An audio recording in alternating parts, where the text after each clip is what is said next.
तो इश्तियाक अहमद आपसे मुखातिब हूँ। होपफुली आप सब ठीक होंगे और लॉकडाउन से रिलेटेड पाबंदियाँ निभा रहे होंगे। इस वीडियो लेक्चर में हम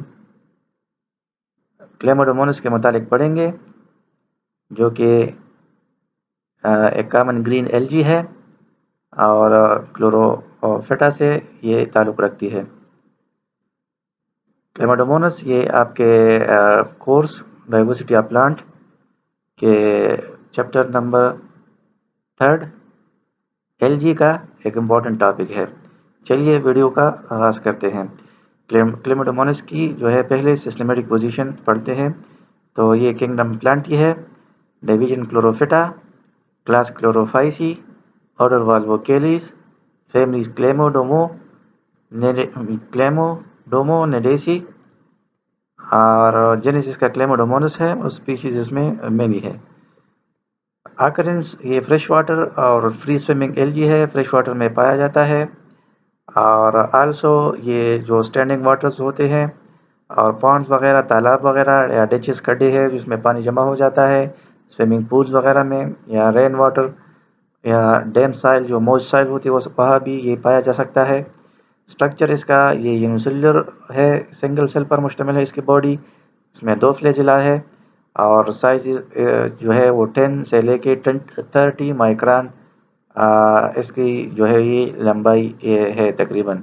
इट इज़ यूजुअली ओवल होती है, स्पेरिकल शेप या पेयर शेप्ड है और मुख्तलिफ किस्म के जो है ये, क्योंकि ये यूकैरियोटिक है तो इसमें मेम्ब्रेन बॉन्डेड ऑर्गेनेल जैसे कि माइटोकॉन्ड्रिया, डिक्टायोसोम जिसको गोल्गी बॉडीज भी कहा जाता है, एंडोप्लाज्मिक रेटिकुलम, राइबोसोम्स और न्यूरो मोटर अपरेटस वगैरह ये इसमें पाए जाते हैं।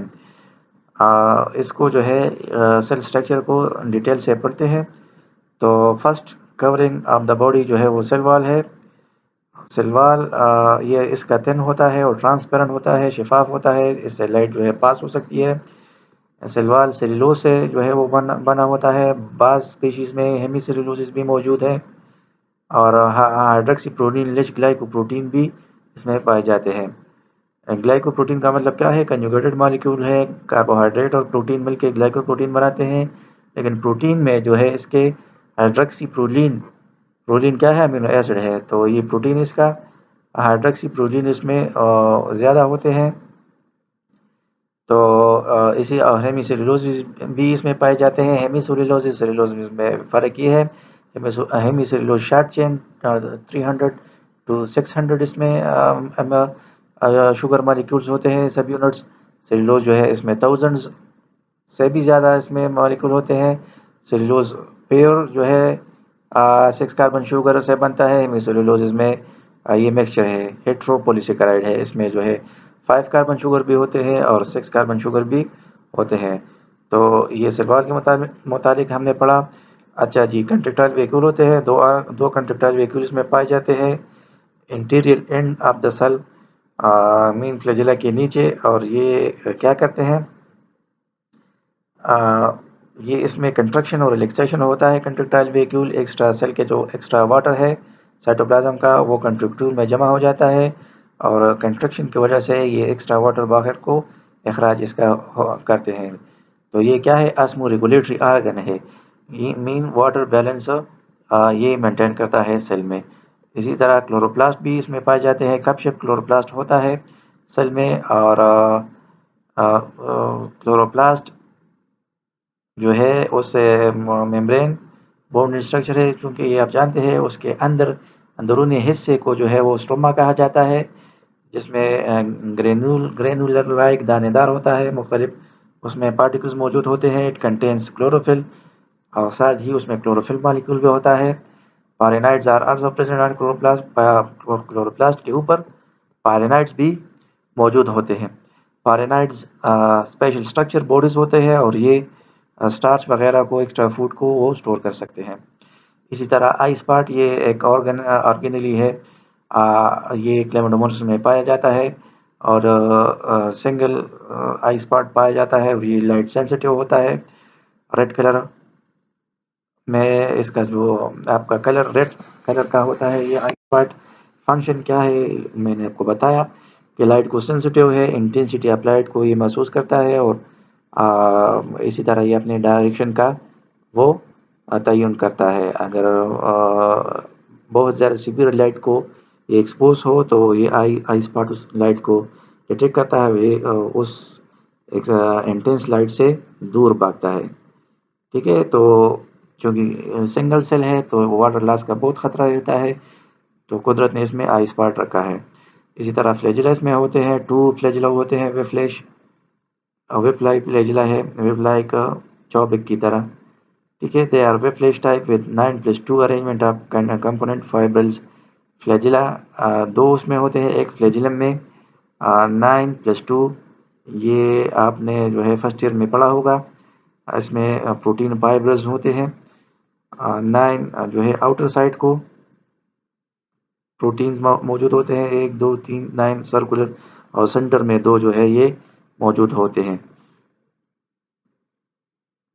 तो ये फ्लैजिला का स्ट्रक्चर है जी। इसमें देखिए 1 2 3 4 5 6, अगर ये आप इलेक्ट्रॉन माइक्रोस्कोप पर देखेंगे 3 6 9 9 फाइब्रिल प्रोटीन के लॉन्ग मॉलिक्यूल्स होते हैं। प्रोटीन्स वो साइड पेरिफेरी को मौजूद होते हैं और सेंटर में 2 इस तरह मौजूद होते हैं। अगर आप एक फ्लैजिला का आपका सेक्शन लेते हैं तो उसमें प्रोटीन्स का के फाइब्रिल्स के अरेंजमेंट आपको इसी तरह नज़र आएंगी। होपफुली आप बात को समझ रहे हैं, वीडियो को पास करके देखें और समझ के आगे जाए। इसी तरह और इसका काम क्या है जी, फ्लैजिला हम जानते हैं लोकोमोटरी ऑर्गन है। इसके बीटिंग एक्शन से क्लेमोनोमोनस एक जगह से दूसरी जगह मुंतकिल होता है, और ये बीटिंग किस वजह से करता है, तो ये एटीपी की वजह से होता है। सेंटर में न्यूक्लियस इसका प्रॉपर मौजूद होता है, और न्यूक्लियस के अंदर प्रॉपर न्यूक्लियोलस मौजूद होता है। देख ले, ये टिपिकल एक डायग्राम दिखाया गया है। ये आपको क्लोमेडोमोनस पेयर शेप्ड है नाशपाती की तरह। ये आउटर सेल वाल है, उसके नीचे ये सेल मेम्ब्रेन। ठीक है, और सेल मेम्ब्रेन के बेनीथ ये सारा आपको साइटोप्लाज्म नज़र आ रहा है। साइटोप्लाज्म ऑर्गेनिक और इनऑर्गेनिक सब्सटेंसेस का मजमुआ है। सेंटर में ये न्यूक्लियस ये मौजूद है, देख ले, और न्यूक्लियर पोर आपको नज़र आ रहे हैं उसमें, और ये न्यूक्लियोप्लाज्म है। सेंटर में ये न्यूक्लियोलस मौजूद है। ये आपका रहा कप शेप्ड, ये ऑब्जर्व कर लिया आपको, कप शेप क्लोरोप्लास्ट है। क्लोरोप्लास्ट के अंदर ये पारिनाइट उसके ऊपर जो है पड़ा हुआ है, इसमें स्टार्चेस वगैरह स्टोर होते हैं। और क्लोरोप्लास्ट के अंदर मेम्ब्रेन बाउंडेड ये जो एरिया है ये स्टोमा का इसको कहते हैं। इसमें ऑर्गेनिक और इनऑर्गेनिक मॉलिक्यूल मौजूद होते हैं।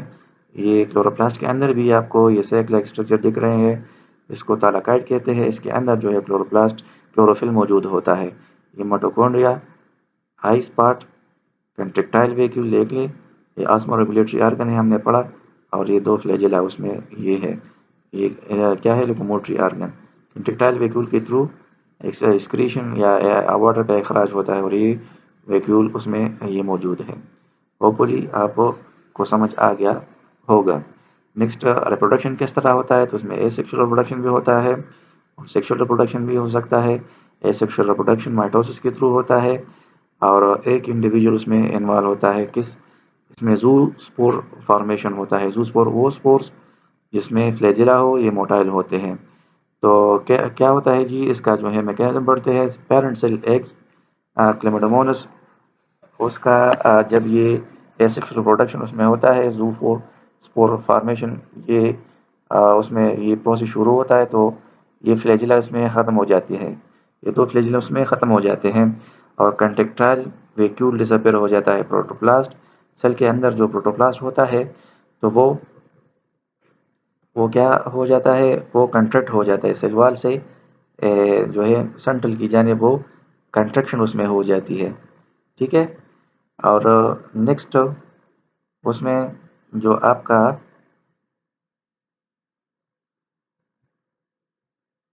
देख ले, ये इसके सेल सेल मेम्ब्रेन जो है सेल वॉल से रिमूव हो जाता है, फ्लैजिला वगैरह ख़त्म। और जो सेंट्रल फॉर्म में आपका प्रोटोप्लाज्म होता है, तो वो दो में डिवाइड हो जाता है, लॉन्गिट्यूडल में डिवीजन हो जाता है।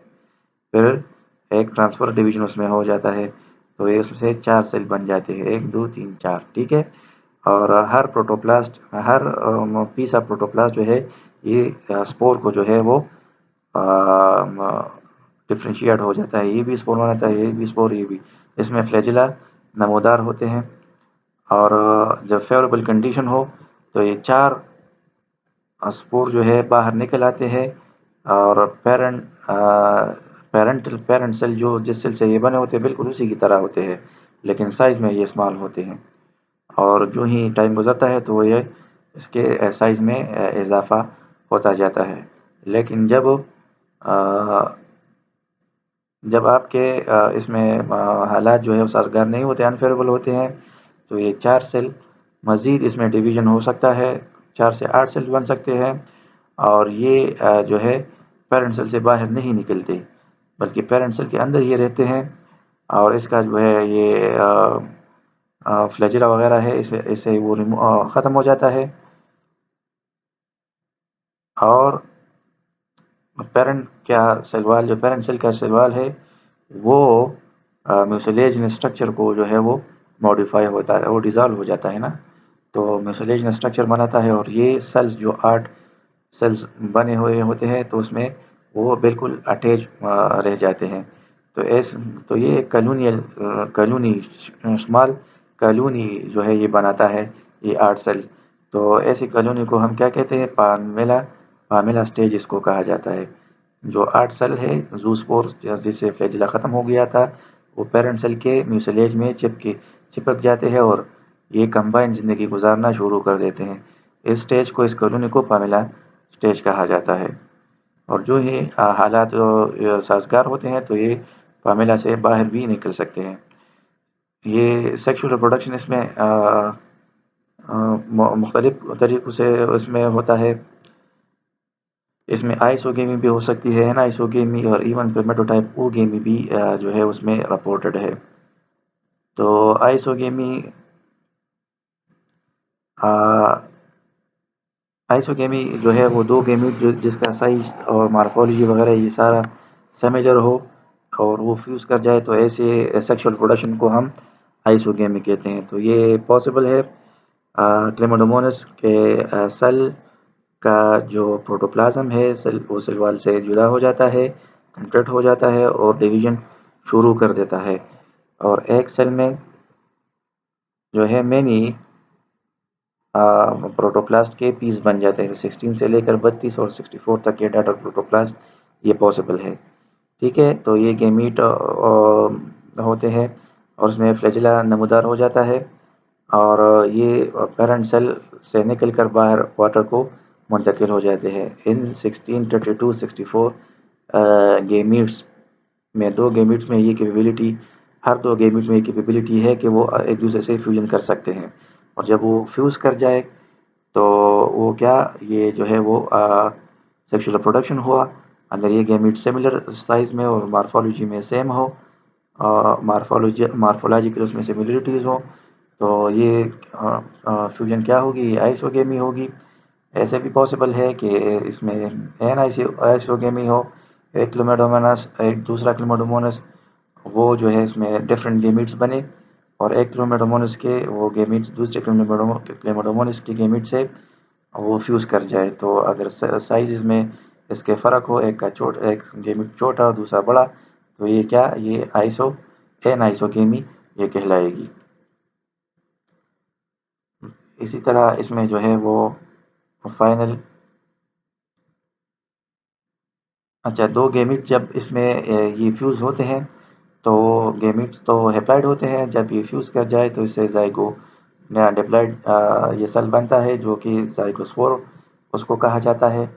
ज़ाइगोस्पोर डिप्लॉइड होता है, जो ही ज़ाइगोस्पोर बन जाता है, ज़ाइगोस्पोर रेजिस्टेंट होता है, उसके इर्द ये थिक सेल वॉल ये क्लेमाइडोमोनास वो ड्रा करता है, अनफेवरेबल कंडीशन को ये पास ऑन करता है, और जो ही सूटेबल कंडीशन होते हैं तो ये जर्मिनेशन शुरू इसका हो जाता है। तो डिप्लॉइड न्यूक्लियस में क्या होता है, मियोसिस हो जाता है, और उसका न्यूक्लियस जो है 4 हैप्लॉइड न्यूक्लियाई में कन्वर्ट हो जाता है। हर न्यूक्लियस से cytoplasm, cell membrane, cell wall ये सराउंड कर जाता है, और वो कन्वर्ट हो जाता है मायोस्पोर को।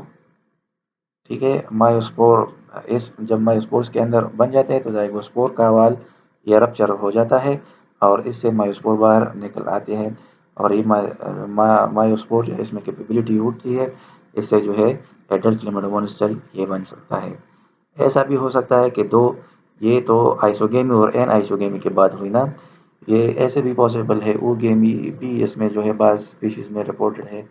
ये गेमीट्स जब बनते हैं एक क्लेमाइडोमोनास में और दूसरे में, तो एक में जो 8 से लेकर 16 और 32 तक जो है ये न्यूक्लियाई या जो है ये गेमीट्स बन जाते हैं। दूसरे में दूसरे क्लेमाइडोमोनास में जो प्रोटोप्लाज्म होता है तो वो कंस्ट्रिक्ट हो जाता है और वो एक गेमीट बना देता है और वो लिबरेट नहीं होता, बाहर नहीं आता, बल्कि वो मेनी गेमीट्स में से एक गेमीट अंदर आ जाता है क्लेमाइडोमोनास के और उस सिंगल गेमीट से फ्यूज़ हो जाता है, तो उससे ज़ाइगोस्पोर बन जाता है डिप्लॉइड। और ज़ाइगोस्पोर ज़ाइगोस्पोर से फिर जो है मायोस्पोर बनते हैं, जैसा कि हमने पढ़ा अभी। तो इसमें क्या हुआ, इसमें भाई एक क्लेमाइडोमोनास के गेमीट दूसरे क्लेमाइडोमोनास के गेमीट से फ्यूज़ हुए, लेकिन एक क्लेमाइडोमोनास के गेमीट वो क्या थे, मोटाइल थे, स्मॉल इन साइज थे। दूसरे क्लेमाइडोमोनास के गेमीट जो था वो लार्ज था और वो इमोटाइल था, वो क्लेमाइडोमोनास सेल से बाहर नहीं निकला। तो ये एक्टिव टाइप का क्या हुआ, oogamous type of sexual reproduction हुआ। तो ऐसा भी ये पॉसिबल है। होपफुली आप समझ गए होंगे। Let's take a brief overview. इस वीडियो लेक्चर में हमने क्लेमाइडोमोनास के मुतालिक पढ़ा जो कि कॉमन ग्रीन एल्गी है, उसके स्ट्रक्चर के मुतालिक पढ़ा, cell wall, cell membrane, cytoplasm, chloroplast, eye spot और पायरेनाइड, न्यूक्लियस, एंडोप्लाज्म रेटिकुलम वगैरह इसमें होते हैं, उसके मुताबिक हमने पढ़ा। उसके रिप्रोडक्शन के मुताबिक पढ़ा, एसेक्सुअल रिप्रोडक्शन जूस्पोर के थ्रू होता है, ये हमने समझा। और सेक्सुअल रिप्रोडक्शन भी होता है जिसमें फ्यूजन ऑफ गैमीट होता है, वो आइसोगेमस भी हो सकता है, एनाइसोगेमस भी होता है और ओगेमी भी बाज़ स्पीशीज में रिपोर्टेड है। मोस्टली ये आइसोगेमी के थ्रू जो है क्लेमाइडोमोनास वो सेक्सुअल रिप्रोडक्शन करता है। होपफुली आप समझ गए होंगे। सिर्फ सुनने का, समझने का, टाइम देने का बहुत बहुत शुक्रिया। खुश रहे, आबाद रहे। अस्सलाम वालेकुम।